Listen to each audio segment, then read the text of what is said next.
Hello Marine. On débrief ou quoi? Allez, c'est parti. Hello les débriefers. Aujourd'hui, je vous présente Marine. Je suis trop contente de l'avoir sur ce média. On va parler du e-commerce et du digital. Ça va être super intéressant. La vraie question que j'aime bien poser, c'est qu'est-ce que tu voulais faire quand tu étais plus petite et pourquoi? Quand j'étais toute petite, je voulais être bergère. Et quand tu vois les transhumants, c'était tellement mignon ces moments. Et je me suis dit pourquoi on peut pas faire ça toute la vie. Après j'en ai eu marre de la montagne et du coup j'ai voulu faire prof d'école. Et en première ou terminale, quand on commençait à se poser des questions, j'avais ma prof de français et j'avais été la voir en mode mais je veux trop être prof. Et elle m'avait dit mais en vrai c'est le pire métier, c'est hyper ingrat. Je t'arrête tout de suite mon petit. Et ça se voyait qu'elle était blasée et j'étais un peu en mode bon... Enfin, quand tu vois les heures que c'est d'être prof et tout, je me disais, bon, je sais que c'est pas très bien payé. Vu les sacrifices que c'est, bah, c'est quand même un bac+5. J'étais un peu en mode, bon, peut-être que je vais tenter autre chose. Et c'est quand même un rêve que j'ai et je pense que je peux quand même rejoindre le e-commerce avec être prof. Et j'ai déjà été prof en master. Et là, vraiment, c'était super dur en fait d'accrocher les jeunes. Pourtant, on avait 2 ans de différence, mais vraiment, c'est super dur quand Et en plus, tu les vois direct, ceux qui sont derrière leur ordi, qui t'écoutent pas trop, qui font leur bail. En fait, chacun est un peu dans son monde. Oui. Et toi, t'es là, t'essayes de faire passer un message, tu donnes tout, Ouais, t'as tout préparé. En fait, tout le monde est dans son alternance en train de taper. C'est tellement bisu comme moment, alors que toi, t'as préparé ça super longtemps. C'est clair, donc s'il vous plaît, un peu de respect pour les profs.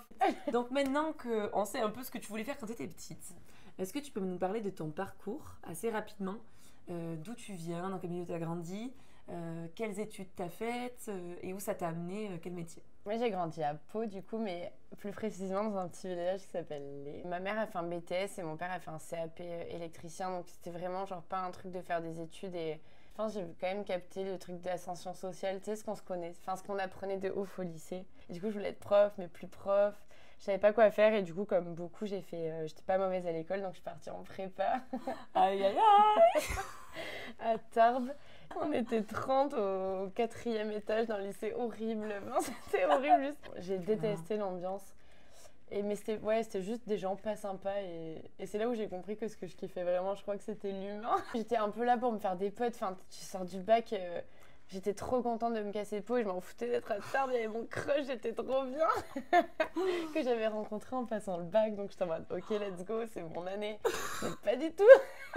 C'était horrible. Et du coup, pas super bien à Tarbes. Donc je me suis dit, ok, bah, je vais pas rester là, j'ai envie de faire autre chose. Et depuis toute petite, j'ai dessiné. Et du coup, j'étais en mode, ok, bah, je vais être illustratrice ou quoi. Et en fait, je voulais pas partir dans un métier trop artistique non plus parce que ça fait un peu peur.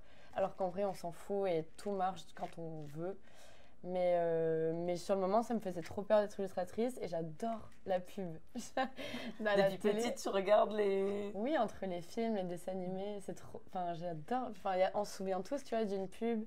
Et même, en vrai de vrai, il y a des pubs qui te font trop te dire « Ok, moi aussi, je vais faire de grandes choses. » Enfin, quand je passais mes concours pour cette école de pub, il y avait une pub de New Balance qui passait et c'était que sur des meufs sportives en mode... Comme si elles écrivaient petites pour elles plus tard quand ce seraient des grandes athlètes, tu vois. Et là, j'étais en mode, mais moi aussi, je veux faire vivre des trucs comme ça à des gens. Et du coup, dans cette recherche de qu'est-ce que je fais avec le dessin, je me suis dit, ah, mais ok, la pub, trop intéressant, parce qu'il y a cette recherche quand même d'idéation, etc. Et faut dessiner. Du coup, j'ai fait un BTS design graphique dans une école de pub à Bordeaux. Et là, j'ai vraiment vécu mon post-bac parfait que j'aurais aimé avoir après le bac. En mode faire n'importe quoi, à n'importe quel moment. Et en plus, j'étais à Bordeaux, enfin, c'était fou. Mais vu que j'avais déjà vécu une expérience post-bac de je fais n'importe quoi et ça marche pas, ben, je faisais pas non plus super n'importe quoi. Donc ça m'a trop... Pour ça, je suis contente parce que sinon, c'était une école payante et je pense que j'aurais vraiment mis beaucoup d'argent par la fenêtre. Donc je suis contente d'avoir eu cette expérience de prépa avant. Et du coup, je bossais pas mal. Je faisais genre, en vrai, 2 nuits blanches par semaine. Mais ça me donnait aussi la déterre de... Vu que j'avais un rythme de tard la nuit, bah, ça me donnait un rythme de fête tard la nuit. Du coup, il faut s'adapter, venir à n'importe quelle night, ouais. C'était bon. C'est tout allé. Et j'ai rencontré plein de gens comme ça. Et justement, à Bordeaux, j'ai rencontré plein de gens, artistes, des chanteurs, des DJ, des machins, des illustrateurs, des illustratrices aussi beaucoup. Et donc, c'était super chouette. Je me suis fait plein de super potes. Et c'est là où je me suis rendu compte que, en fait, j'étais pas artiste. Je me sens pas... artiste et je me sens pas vivre de quelque chose, enfin pas du dessin en tout cas, et j'étais pas assez bonne en pub. Je comprenais les stratégies, mais je crois que c'était pas tant la réalisation qui me plaisait, mais c'était plutôt ce truc de comment on craque, tu vois. Et du coup, j'ai arrêté après mon BTS, que j'ai quand même fini. Je suis restée dans la même école. Et en vrai, l'histoire est assez drôle. Mais en gros, j'ai fait 2 ans et on devait aller jusqu'à la licence. Donc, je vais faire 3 ans de créa. Et à la fin de mon BTS, on avait un stage. Et à une semaine du début du stage, je me suis dit, mais je crois que ça me plaît pas du tout la créa. Eureka, je déteste. En fait, cette école, ils étaient super mignons à l'administration, ils nous aidaient trop. Et tous les ans, je pense à chaque semestre, j'allais les voir en pleurs en mode qu'est-ce que je fais de ma vie. Un peu les conseillers d'orientation que tu t'es censé avoir au lycée, mais qui sont pas aussi présents parce qu'en vrai, les pauvres, ils ont genre 1000 élèves pour un conseiller, genre horrible. Eux, ils étaient 6 pour une promo de 30. J'allais les voir en pleurs dans les bureaux. Qu'est-ce que je fais de ma vie? Et il devait être Marine, asseyez-vous, vers ton siège à toi. Ah, grave. Mais vu que je travaillais pour eux, on avait vraiment une relation, on était hyper proches et je pense que j'aurais jamais continué mes études si c'était pas là. Martial, si tu passes par là. Du coup, je suis allée les voir et la directrice de l'école était en mode ok, mais si tu veux changer d'orientation, pas de souci. Et vu qu'à la base, c'est une école de com, j'étais en mode je vais faire de la com. Toutes mes potes étaient en com, j'étais en mode je vais faire comme elle, ça va être trop bien. Elle me dit par contre, t'as le stage qui commence dans un mois et dans une semaine et j'avais déjà mon stage de créa. Donc elle me dit il faut que tu annules ton stage et que tu en trouves un autre en une semaine. Et c'était début d'été, donc en vrai, les entreprises répondent pas forcément, etc. Du coup, je fais tout mon réseau bordelais, échec, évidemment, parce que ça faisait 2 ans que j'étais là. Et du coup, je suis rentrée à Pau. Attends, l'histoire est hyper drôle. Je suis rentrée à Pau un week-end en boîte. Et je vois un mec qui est de la génération au-dessus, mes potes avec le mec qui gère le Durango. Je vais voir en mode, mec, écoute, faut que je trouve un stage. Il me reste une semaine. Toi, tu travailles à Deus. Est-ce que par hasard, tu peux pas me prendre en stage à Deus Ex Machina, qui est à Biarritz? Et c'était mon rêve d'aller à Biarritz, tu vois. Et du coup, il me dit, bah écoute, file-moi ton book, etc. Enfin, envoie-moi un CV. Et donc, bref, le mec me prend. J'ai pu faire mon stage à Deus comme ça, quoi. Mais c'est bien comme quoi, vraiment, ça tient à un fil. Pas loiserie. Il ne faut jamais s'arrêter de nighter parce que c'est là qu'il y a les opportunités. Mais en vrai, j'ai rencontré plein de gens en boîte. Et la plupart de mes stages, je les ai eus grâce à des teufs. Les jobs étudiants, c'est trop important pour ça. Quand j'étais à Bordeaux, je travaillais à Darwin. Et du coup, il y a un énorme coworking à Darwin de boîtes engagées. Ça m'a fait venir un peu une lubie de bosser pour un truc engagé. Pas parce que je trouvais ça stylé, mais les gens avaient l'air super motivés, super contents d'aller là. Et c'est pas du tout l'image que me renvoyaient mes parents du travail, tu vois.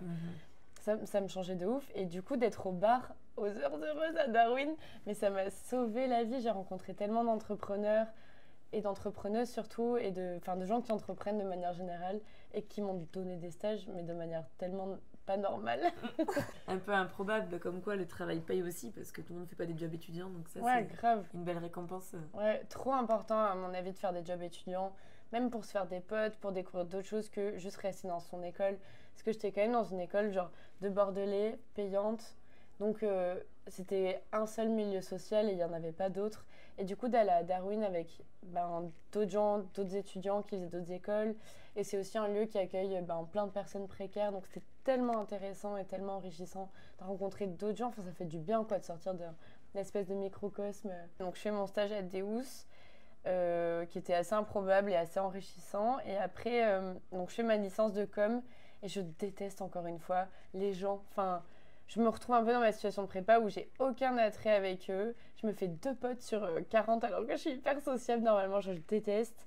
Mes potes sont plus dans la même classe que moi donc ça me saoule. Et ce que j'apprends, ça m'intéresse pas, c'est du bullshit. Enfin, pour moi, ce que j'ai appris cette année-là, en tout cas, je dis pas que la com c'est du bullshit, mais les cours cette année-là c'était bullshit et c'est des trucs que j'aurais pu apprendre. Et après, il y a eu le confinement, le premier confinement. Et du coup, je me dis, bon bah ok, qu'est-ce que je fais parce que je dois choisir un master. Mais j'ai fait de la créa, je veux plus faire ça. J'ai fait de la com, je veux plus faire ça. Alors et je voulais pas reprendre à zéro, je voulais pas repartir en première année. Et le dernier cursus qu'il y avait dans mon école de com, c'était le digital. Et je détestais ça. C'est quoi que t'aimais pas? J'avais l'impression que les gens c'était des geeks, que je sais pas, j'avoue que je sais pas, mais j'adore tellement le dessin, le papier, les trucs et tout, tu vois, même les événements, j'étais dans le contact que j'étais en mode un écran. Ouais, c'est même séparé de tout, en fait, de la réalité, de l'environnement, de tout, quoi. Ouais, et puis moi, je cherchais vraiment ce contact client et derrière un ordi, c'est des mails, des Slack et tout. C'est chiant, ça me faisait... Puis puis même, j'ai l'impression que digital égale réseaux sociaux. Et je voulais pas du tout faire des réseaux sociaux dans ma vie. Donc j'étais un peu en mode, oh là là. Mais en même temps, il y avait le confinement, je savais pas quoi faire. J'avais tout testé dans mon école. Elle a retoqué, bonjour. C'est encore moi. C'est exactement ce qui s'est passé. Martial était encore là. En fait, je me disais un peu, au moins, puisque c'est des choses que je connais pas, puisqu'il y avait un peu des cours de code, des cours de pub, etc., enfin d'ads, de Google Ads et tout, c'est des choses que j'avais jamais vues, donc je me disais, bon, bah, au moins, j'apprendrai quelque chose. Enfin, même si j'aime pas, au moins, ce sera intéressant intellectuellement parlant. Du coup, j'ai fait ça, et j'étais dans une classe où ça allait. Je me suis pas fait des super potes, mais ça allait. Les projets étaient super intéressants, et j'ai eu des profs tellement animés par ce qu'ils faisaient. Et du coup, j'étais en mode, bon, bah, ok. Et en plus, le master était en alternance. Et je l'ai fait dans une marque de textile où il y avait du challenge, on va dire.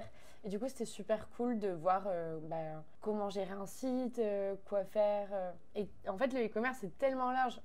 Il y a la logistique, il y a le service après-vente, il y a le site, il y a les photos. C'est hyper lié au marketing, donc les réseaux sociaux, etc. Mais tu dois être dans les chiffres aussi, il faut être un peu matheux, genre qu'est-ce que tu pousses, etc. Mais du coup, vu que je gérais le site, tu as aussi le lien avec la styliste. En fait, tu gères une entreprise dans l'entreprise, tu vois, c'est vraiment le point de vente. Et il y avait des boutiques, donc comment tu fais le lien entre la boutique physique et la boutique en ligne. Et en vrai, gros challenge, et ça m'a trop boosté de voir qu'il y avait des choses à faire. Et en plus, les études dans le digital, enfin en tout cas dans le e-commerce, c'est assez récent. Et du coup, ma maître de stage, c'est pas super bien passé. Mais je la trouvais un peu, pas alerte de ces sujets. En fait, quand tu gères un site, il y a un truc qui s'appelle Google Analytics, et donc c'est les chiffres du site. Et genre, le truc était cassé. Et je dis, mais c'est bizarre, non? Comment on peut checker ce qu'on fait? Et elle était en mode, ah bah oui, ça fait longtemps que c'est cassé. Et c'est là où je me suis dit, mais en fait, il y a trop une faille à prendre, genre pour nous en tant que jeunes, de se dire, en fait, on a tout à faire, puisque les vieux, elle n'était pas vieille, hein, mais les vieux ne captent rien. Donc en fait, il y a tout à à côté de la plaque. Et ça m'a trop boostée. Du coup, j'ai continué en deuxième année, mais pas dans la même école cette fois-ci. J'ai vu qu'il y avait des écoles un peu mieux spécialisées en digital. Je me suis un peu renseignée, vu que ça me plaisait vraiment. J'ai choisi de changer d'école. Et là, du coup, je me suis retrouvée dans une école avec un peu des geeks. Et ça m'a fait du bien d'être en mode, ok, on est tous là en mode, on kiffe, que des gens trop motivés par ce qu'ils font. Et vraiment ce truc de, mais peut-être que on a tous peut-être vécu la même chose en M2, mais ce truc de, ok, c'est le moment où on se trouve, alors que depuis le bac, je me cherchais. Et là, j'étais un peu en mode, je sais pas où je vais, mais on cherchait tous des trucs et c'était hyper prenant comme ambiance. Ouais, en fait, tu deviens grave actrice de ton orientation parce que tu dis, en fait, là, dans un an, je suis sur le monde du travail. Et il faut bien que je trouve un truc qui me fasse kiffer, qui m'intéresse, qui me stimule. Tu te réappropries ton futur. Tu dis, en fait, c'est là. Ouais, grave, toi aussi, t'as vécu ça? Ouais, et vraiment, la dernière année, elle a été hyper décisive. Moi, c'était en stratégie et innovation. Ok. Et c'est un sujet qui m'a passionnée. Et jusqu'alors, tu vois, je sais pas, il y avait plein de cours, surtout en école de commerce. Ouais. Il y a de la compta, du droit des affaires, enfin, t'as plein de matières. Mais j'en creusais aucune, j'avais pas tellement de kiff, quoi. Ouais. Et là, la dernière année, avec ce double diplôme-là, en stratégie innovation, mais ça a été l'année la plus drôle de ma vie. Genre, en fait, on a exploré à fond l'innovation. Je sais pas, on a fait des projets de ouf avec ceux de ma classe. On était, comme toi, hyper déter et motivés par tout ce qu'on faisait, par les cours. On en parlait même à la récré, tu vois. Enfin, la récré, si on peut dire la récré en master, mais tu vois, genre ça allait plus loin, on se l'appropriait. C'était pas juste, putain, c'est chiant, je vais en compta. Mais après, la différence aussi, peut-être que tu l'as vécu, c'est avec l'alternance. Et d'ailleurs, tu peux peut-être en parler. Pourquoi tu as fait l'alternance et ce que ça t'a apporté? En vrai, c'était financièrement parce que j'étais dans une école qui était privée et que je me voyais pas demander à mes parents de payer encore et que c'était assez valorisé dans mon école. Mais avec le recul, mais même sur le moment, j'aurais tellement adoré faire de l'alternance, mais dès le BTS, parce que tu vois ce qu'on raconte en mode on est actrice de nos vies et tout. En effet, je pense que l'alternance a aidé par rapport à mes potes qui en ont pas fait et qui sont sortis de master en mode qu'est-ce que je fais? Quand tu vas dans le monde pro, là tu mets en application tout ce que tu apprends et tu apprends un million de choses différentes, je trouve. Ouais, et ça te permet de rebondir aussi avec tes profs et d'être en mode moi je fais pas comme ça, comment je pourrais le faire marcher de cette façon? Il y a vraiment plus ce truc d'échange et même limite tu fais avancer la science alors que pas du tout. Mais... si, en vrai, d'apporter un témoignage. Et ça, c'est vrai que dans les classes, le prof, je sais pas, il nous mettait une étude de cas ou quoi. Et tout le monde l'enrichissait. Et on faisait des alternances dans différents groupes, différents secteurs. Ça pouvait être l'énergie, l'agroalimentaire, le luxe, tout ce que tu veux. Et du coup, de confronter tous ces points de vue et puis ces témoignages, ça rendait le cours hyper intéressant. Bien. En vrai, moi, je comprends pas pourquoi c'est aussi peu valorisé quand on est au lycée. C'est vraiment un truc de t'es pas super fort à l'école, fais de l'alternance. Alors qu'en vrai, justement, ça te rend encore plus fort de faire l'alternance. Et donc, si t'es déjà bon à l'école, enfin, tu vois, genre. Carrément, je trouve qu'il y a une fausse image là-dessus. En gros, pour l'alternance, on a un salaire chaque mois et en plus, ils payent notre école, notre scolarité. Donc, vraiment, c'est tout bénef. T'es mieux payé qu'avec des bourses ou tout ce que tu veux. Et donc, c'est pour ça que c'est privilégié par des personnes qui viennent d'un milieu social, on va dire, sans privilège. Alors que une fois que t'es dans l'alternance, tu te rends compte que et les profs, ils kiffent et ils te font aller encore plus loin. Et ceux du monde professionnel, ils considèrent ça comme une expérience hyper marquante. Et c'est vraiment apprécié. C'est trop bien, oui. Et en plus, pour trouver un premier job, parce qu'il y a quand même ce truc de césure entre toute ta vie, tu rentres à l'école pour avoir un bon travail. T'es en CP, mais ça marche quand même. Et toute ta vie, t'es en mode... Enfin, après le bac, il faut trouver des études. Pendant tes études, il faut trouver ta voie. Enfin, tu vois, c'est toujours un truc par rapport. Mais une fois que tu as ton travail, on parle pas trop de cette césure-là, mais je trouve que c'est l'après-étude est super dur. Moi, c'est vraiment l'année que j'ai le moins bien vécu toute ma vie. Cette césure, elle est hardcore. Et c'est quoi qui a été le plus dur?